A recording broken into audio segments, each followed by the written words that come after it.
Andrew Gardner's and Erin Orozco's Bachelor of Fine Arts project. Erin, why are we doing a video and not a physical process book? We thought we could show our 3D space better through video than with a traditional process book. So what was the goal for this exhibit?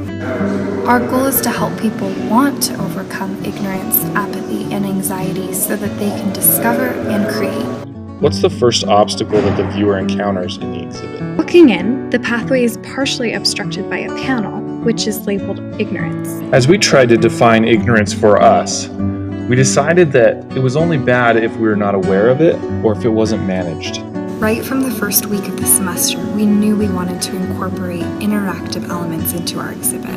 Viewers were invited to define ignorance for themselves and see what others thought. We used Thomas Edison as a case study to show how ignorance can progress to curiosity. We all know Thomas Edison is the inventor of the light bulb, but what if he had chosen to be content with the oil lamp? Instead, he overcame ignorance and ambiguity through perseverance. The next obstacle is apathy. How can you diminish apathy through emotion? The key is to find a way to attach emotions to our desires. In short, visualizing a successful accomplishment goes a long way to actually achieving it. We decided visualizing success was an important skill in overcoming apathy, so we wanted to help a viewer build that skill. We invited people to write down emotions they'll feel when they achieve their goals. So, how does Edison relate to apathy? Edison's ability to see relevancy and potential in existing technology was so vivid that it created an emotional connection. This assisted him in overcoming formidable obstacles. Anxiety was the next obstacle. How can you battle anxiety and increase action? Anxiety incapacitates a lot of people. In an anxiety state, our first instinct is to try to calm down, but that actually makes it worse. Reframing your thought process from being anxious to being excited about something is key. So why shoes? Something that's always helped us is looking at something from a fresh perspective. And we came across the metaphor of stepping into someone else's shoes and seeing what they see. We thought that was very good and appropriate to help battle our anxiety. Stepping into shoes that are stuck to the ground is a great metaphor for how anxiety makes us feel. We not only asked the viewer to step into a new pair of shoes, but to jot down a few things they felt anxious about, and then reframe those situations, ending positively. Edison was commonly quoted saying, "I have not failed 10,000 times. I have succeeded in proving that those 10,000 ways will not work." How does this apply to being anxious? Despite thousands of failed attempts, Edison took every failure and turned it into a success. He fought disappointment through courage and optimism. The next panel is not an obstacle, but a possibility of what ignorance can become. How can you become more curious by asking better questions? Kids are great at questioning everything, but adults have managed to get a lot worse at this basic skill.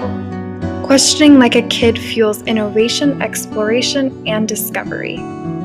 We used a series of lights to demonstrate good, better, and best questions.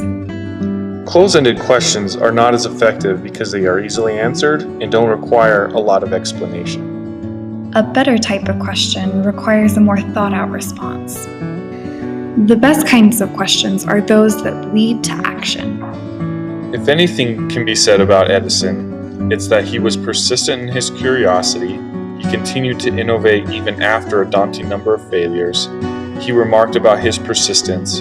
When one theory was discarded, I developed another at once. We wanted the viewer to leave with a question in their head to help them further their own curiosity. How have you been inspired to overcome obstacles and become more curious? So that wraps up what we wanted to say about our project. We're going to talk more about our process now, so if that interests you, keep listening. So you might be wondering whether to do your BFA project on your own or with a partner. We loved doing a collaborative project. If you're equally matched and you really want to work hard, then go for it. Having another person in the project like Erin was great as a sounding board, just that I could think through a project and trying to explain it to her helped in really pushing ideas further. Our original plan was to have people enter from this side, but Brother Randall challenged that assumption. He's a pretty smart guy. For your own BFA project, plan on spending a lot of time figuring out what it is you want to say. So printing and construction were two of the biggest obstacles we faced. After getting quotes from a lot of places, we decided to go with Daryl Holm at the sign shop on campus. All we can say is, soften that man up with some freshly baked cookies. Andrew was the genius behind this construction process. At the beginning of this process, we really had a definite image of what we thought it would be. But through problem solving and perseverance, it turned out better than we had hoped.